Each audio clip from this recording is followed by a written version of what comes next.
Assalamualaikum warahmatullahi wabarakatuh. Waalaikumsalam. Nahmaduhu wa nusalli wa nusallimu ala rasulihil karim. Allahumma la ilma lana illa ma 'allamtana innaka anta 'alamul ghuyub. Rabbi shrah li sadri wa yassir li amri wahlul 'uqdatam min lisani yafqahu qawli. Jamaah salat subuh yang sama-sama dirahmati oleh Allah Subhanahu wa taala. Sejenak kita mendengarkan satu ayat dan satu hadis tentang keutamaan doa atau zikir selepas sholat fardu. Selepas sholat fardu ini diperintah oleh Allah untuk memperbanyak zikir. Maka yang paling utama ya, kalau orang itu bisa berjamaah, maka dengan berjamaah. Karena zikir dengan berjamaah selepas sholat itu akan mendatangkan daripada rahmatnya Allah Subhanahu wa ta'ala. Dan ini sudah dicontohkan oleh yang mulia baginda Nabi Muhammad sallallahu alaihi wasallam yang sanad hadisnya dari seorang sahabat bernama Abdullah ibn Mas'ud radhiyallahu anhu. Jadi zikir dengan jahar selepas sholat ini sudah dicontohkan oleh yang mulia baginda Nabi Muhammad sallallahu alaihi wasallam. Dan habis sholat orang itu boleh memperbanyak zikir. Ya minimalnya habis sholat itu membaca subhanallah 33, alhamdulillah 33, Allahu akbar 33, disambung dengan la ilaha illallah wa la syarikalah lahul mulku wa lahul hamdu yuhyi wa yumiitu wa huwa ala kulli syai'in qadir, yang keutamanya akan diampuni dosa-dosanya walaupun sebanyak buih yang ada di lautan. Berapa jumlah buih yang ada di lautan? Bukan 1 juta, 2 juta, bahkan di atas triliunan. Kok sampai segitunya? Kecil bagi Allah, karena Allah itu maha besar. Allah itu maha besar. Maha besar, maha pengampun. Kalau beri pahala ya mesti pahalanya besar. Dan maha pengampun, seberapa banyak dosa kita akan diampuni oleh Allah. Di antaranya zikir selepas sholat. Adapun biasanya zikir-zikir tambahan itu semuanya juga sudah dicontohkan oleh Nabi dalam kitab Al-Adhkar karya Imam Nawawi Al-Makki.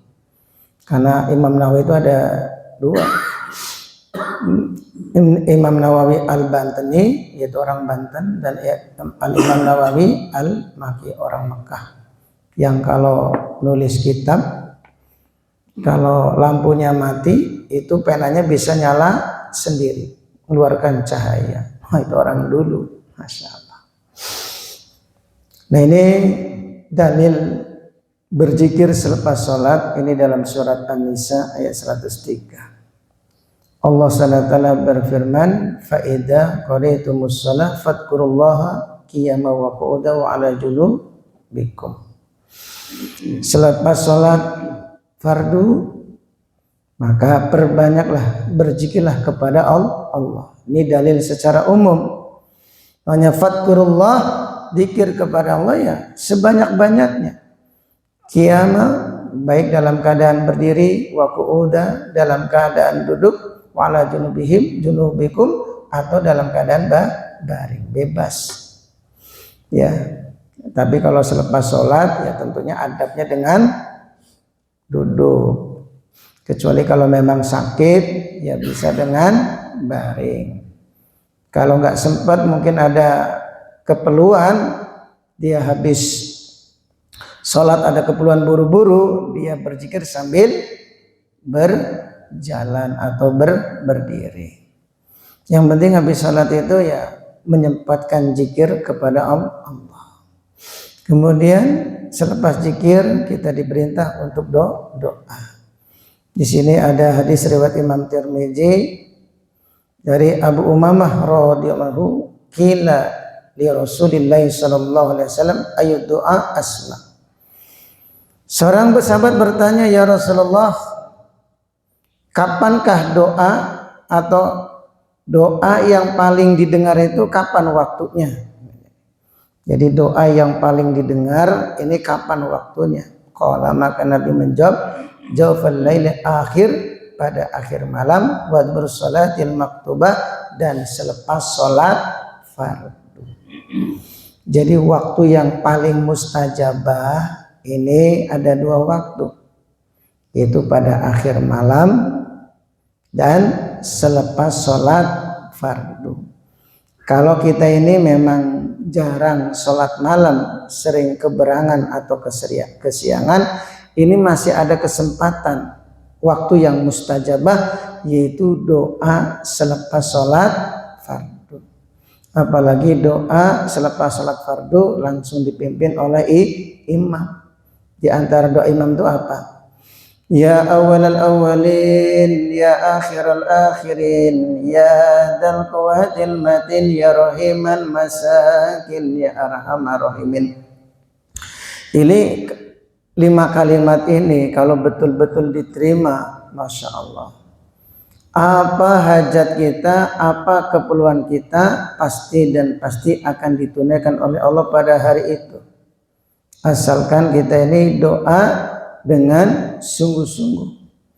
Apakah doa itu harus tahu artinya? Enggak mesti, ya, karena Allahumma itu lafadznya doa, mengangkat kedua tangan sikapnya orang berdoa, hakikat doa adalah di dalam hati.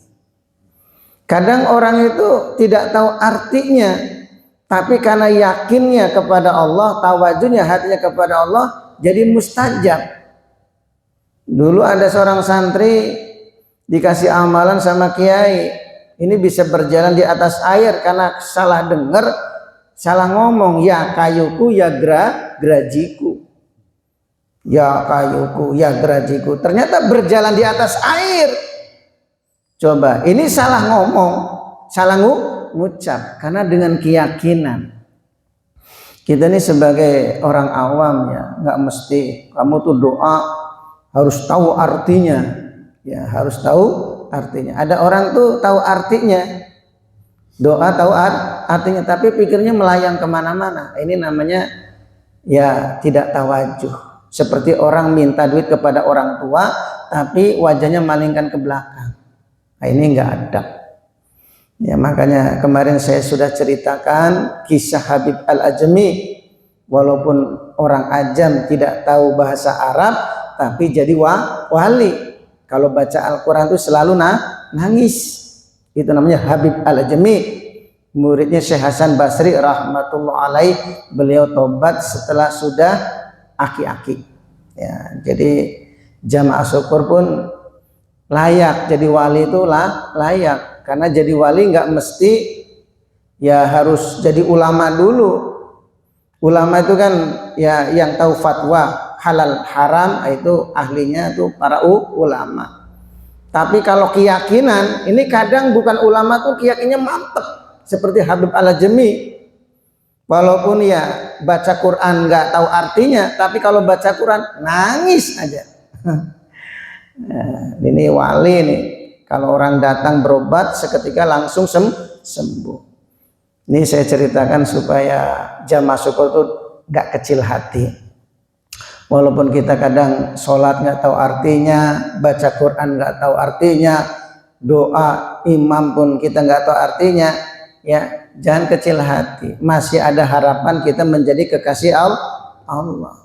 Selama kita ini yakin kepada Allah, dengan doa itu menyelesaikan masalah, insya Allah doa itu sendiri akan menyelesaikan masalah.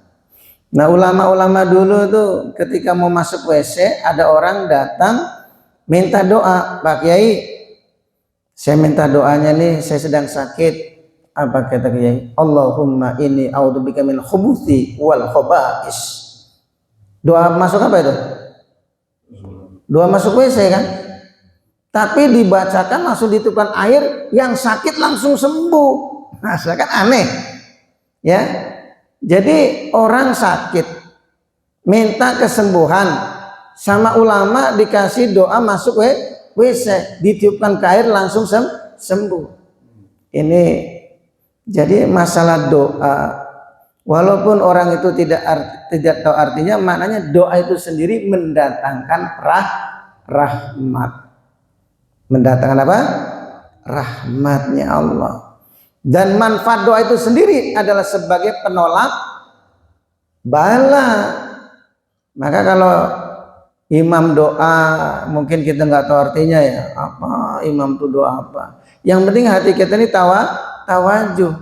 Daripada ada orang yang tahu artinya tapi pikiran kita malah melayang. Hari ini makan apa kira-kira ya? Ini namanya nggak tawajuh ini. Jadi walaupun kita nggak tahu artinya, selama kita tuh yakin betul-betul kepada Allah dan hati kita tawajuh kepada Allah, insya Allah doa kita akan diijabah oleh Allah. Ya memang lebih bagus ya tahu artinya, tapi walaupun tidak tahu artinya, kita akan tetap diijabah oleh Allah. Maka diantara doa imam tuh ya awalal awalin, ya akhirul akhirin, ya dal quwwatil matin, ya rahimal masakin, ya arhamar rahimin. Ini 5 kalimat ini kan ceritanya, ini panjang ya. Jadi ceritanya ketika keluarga Sayyidina Ali mengalami lapar yang cukup panjang. Namanya lapar cukup panjang ini berarti sudah lama lapar gitu, sudah lama lapar.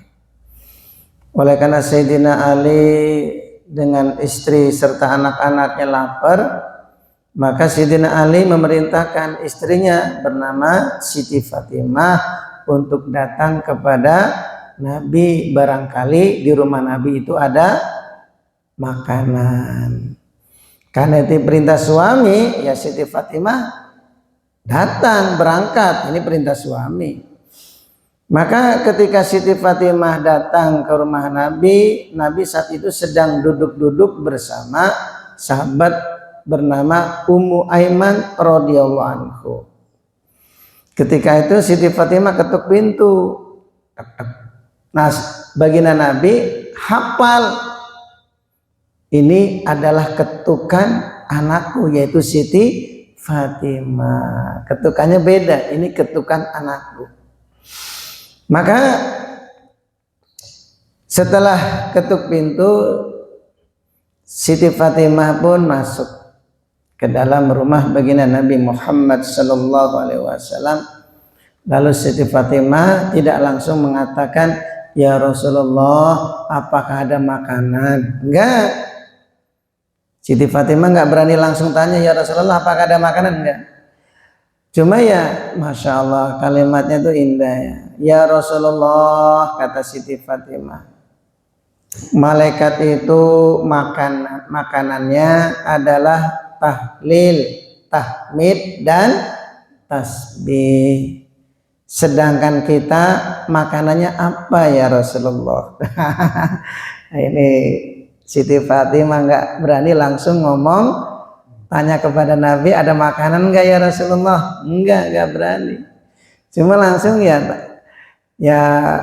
larinya ke malaikat. "Ya Rasulullah, malaikat itu makanannya apa? Tahlil, tahmid, dan tasbih. Lalu makanan kita apa ya Rasulullah?" Maka Rasulullah pun menjawab, tahu apa yang dikatakan Siti Fatimah, Nabi tak tahu. wahai anakku, demi zat yang telah mengutusku dengan kebenaran, ayahmu ini sudah 30 hari rumah keluarga ayahmu ini sudah tidak berasap. Sudah tidak berasap. Berapa hari? 30 hari. Kebayang nggak? Ternyata kalau Siti Fatimah hanya beberapa hari, ini keluarga baginda Nabi sudah 30 hari, 1 bulan lamanya nggak makan, minum air aja. Masya Allah. Maka baginda Nabi Muhammad sallallahu alaihi wasallam mengatakan kepada Siti Fatimah, wahai anakku, kalau engkau ingin makanan, ayahmu bisa mendatangkan makanan dari 5 mukjizatku. Karena di antara mukjizat Nabi itu dari jari jemari beliau bisa mengeluarkan susu, bisa mengeluarkan madu. Dari jari beliau loh bisa mendatangkan susu, mendatangkan madu. Apalagi makanan, bisa. Tapi kenapa kok Nabi sampai 30 hari nggak makan? Nah ini ya, kita ambil pelajaran. Maka Nabi memberikan pelajaran kepada Siti Fatimah. Wahai Siti Fatimah, kalau engkau mau makanan, menghendaki makanan, ayahmu ini bisa mendatangkan makanan dari 5 mukjizatku. Akan tetapi kalau engkau memilih 5 kalimat yang baru saja malaikat Jibril telah mengajarkan kepadaku, maka semua keperluanmu akan dicukupi oleh Allah. Kamu pilih mana, wahai Siti Fatimah? Pilih makanan atau 5 kalimat? Jawab Siti Fatimah, ya Rasulullah, tentu aku akan memilih 5 kalimat yang telah diajarkan oleh malaikat Jibril kepada engkau ya Rasulullah. Apa kalimat itu? Ya awalal awalin, ya akhiral akhirin, ya dal quwatil matin, ya rahimal masakin, ya arhamar rahimin. Ini kalau kita baca setiap habis sholat, keperluan kita akan dicukupi oleh Allah. Maka Sayyidina Fatimah setelah mendapatkan 3 kalimat dari baginda Nabi itu sangat gembira, walaupun perutnya lapar. Kira-kira kalau kita nih lapar 3 hari nggak makan, ditawarin 5 kalimat dengan nasi padang, pilih mana? Pak Firman? Ya, Bah, pilih mana, Bah? Lapar nih, datang ke Al-Syukur. Ustaz, saya ini sudah 3 hari belum makan, ya, adakah makanan? Ya, kata Ustaz, ada, saya beliin dulu nasi padang 5 bungkus. Tapi kalau engkau mau, saya ajarkan 1 hadis yang kalau engkau baca, ya awal awalin, ya akhir akhirin, ya jal kuatil matin, ya rahiman masakin, ya arhamar rahimin, keperluan akan dicukupi. Pilih mana? Pasti orang jawab nasi padang dan 5 kalimat. Sudah nasi padang dan minta diajari 5 kalimat. Itu kalau kita. Kalau Siti Fatimah enggak, ditawarkan 2 perkara, Siti Fatimah milih 1. Kalau kita mesti ya nasi padang, ya 5 kalimat. Betul nggak nih? Ya, lapar kenyang, iya, ilmu dapat. Kalau Siti Fatimah enggak. Masya Allah, ini orang yang hatinya betul-betul cinta kepada akhirat. Ya, hatinya betul-betul cinta kepada akhirat. Lapar itu bukan jadi permasalahan dalam hidup, bukan masalah besar, enggak. Bagi sahabat itu masalah kalau orang itu tidak mengamalkan agama. Makanya walaupun berhari-hari nggak makan itu nggak jadi masalah. Maka setelah Fatimah mendapatkan 5 kalimat yang Nabi ajarkan.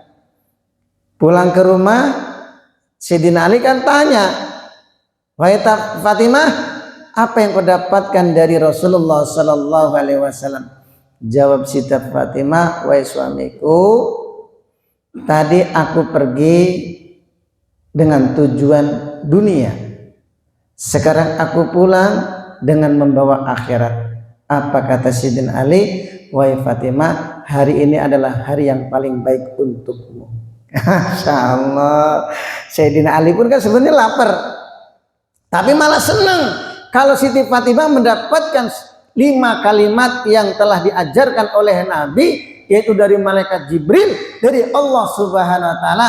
Kalau orang mengamalkan 5 kalimat tadi, ini keperluan kita akan dicukupi oleh Allah. Apa kalimat tadi? Ya awwalal awwalin, ya akhiral akhirin, ya dzal quwwatil matin, ya rahimal masakin, ya arhamar rahimin. Ada 5. Ya, ini 5 kalimat. Kalau kita istiqomah baca, insya Allah ya keperluan kita akan dicukupi oleh Allah. Maka dia syukur nih, setiap habis sholat imamnya baca ya awalul awalin, kita tinggal ngaminkan.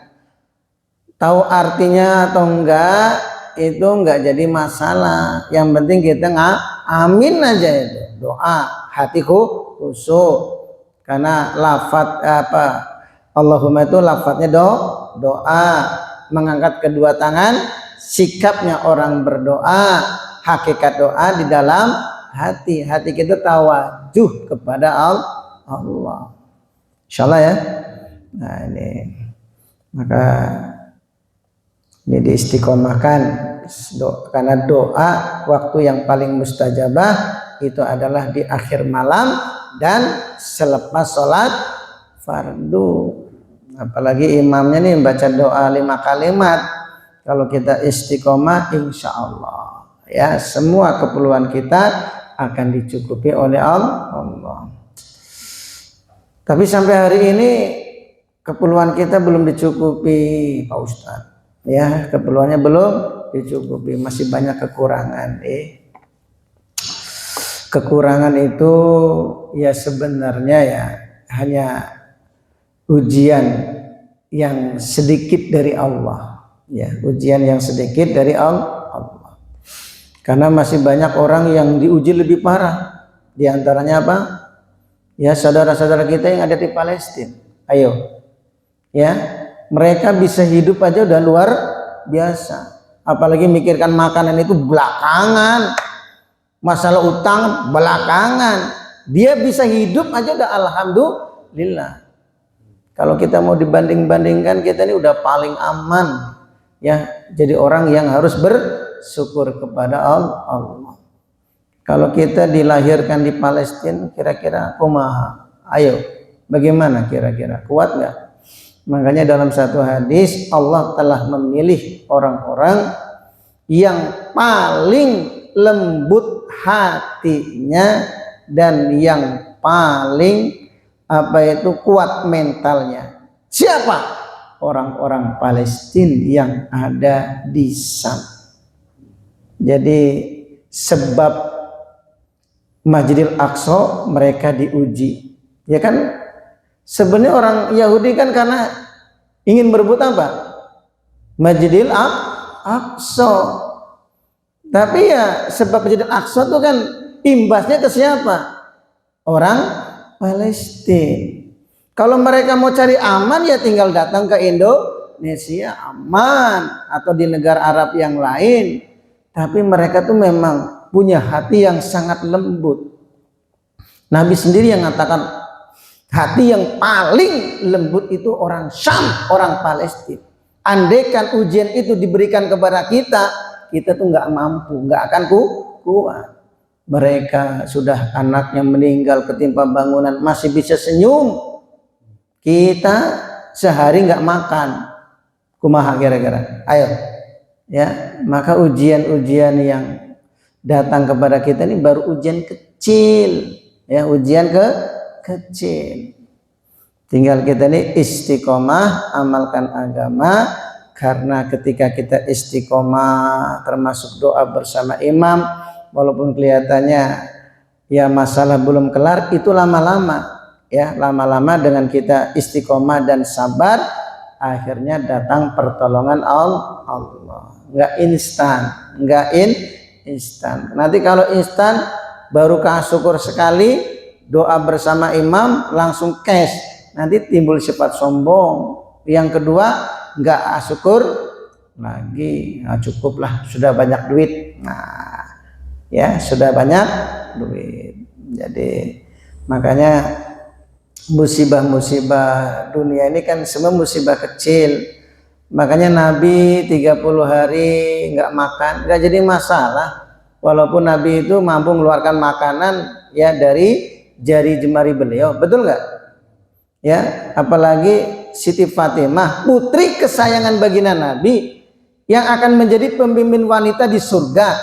Jadi wanita di surga itu ada pemimpinnya. Pemimpinnya adalah Siti Fatimah radhiyallahu anha, yang nanti ketika melewati sirat nih, Allah perintahkan malaikat jin dan manusia untuk menundukkan pandangan. Malaikat pun yang tidak punya nafsu itu diperintah oleh Allah untuk menundukkan pandangan, karena putri kesayangan baginda Nabi akan melewati sirat. Wah, luar biasa tuh.